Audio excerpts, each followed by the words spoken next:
अस्सलाम वालेकुम। ਕੀ ਹਾਲ ਚਾਲ ਹੈ ਮੇਰੇ ਵੀਰਾਂ ਭਰਾਵਾਂ ਦਾ। ਭਾਈਜਾਨ ਤੁਹਾਡੇ ਵਾਸਤੇ ਇੱਕ ਹੋਰ ਤੋਹਫਾ ਲੈ ਕੇ ਆ ਗਏ ਆ। 2017 ਮਾਡਲ 375 ਟਰੈਕਟਰ ਪੂਰਾ 15 ਆਨੇ ਆ। ਹੁੱਕ ਛੱਤ ਲੱਗੀ ਹੋਈ ਆ, ਠੀਕ ਹੈ ਨਾ। ਨੰਬਰ ਜਿਹੜਾ ਉਹ ਅਸੀਂ ਆਪਣਾ ਬਾਇਓ ਦੇ ਵਿੱਚ ਦਿੱਤਾ ਹੋਇਆ। ਜਿਸ ਵੀਰ ਭਰਾ ਨੇ ਸਾਡੇ ਨਾਲ ਰਾਬਤਾ ਕਰਨਾ ਹੋਵੇ, ਟਰੈਕਟਰ ਸਾਰਾ ਹੀ ਅਨਖੁੱਲ ਆ। ਟਾਇਰ 14 ਆਨੇ ਆ, ਟਰੈਕਟਰ 15 ਆਨੇ ਆ।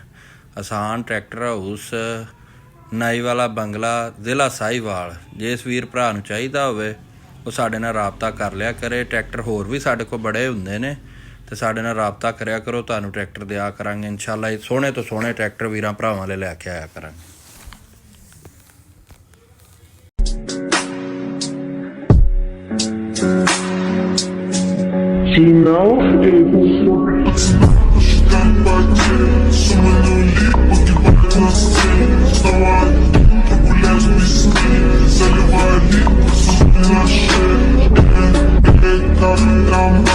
Правда назад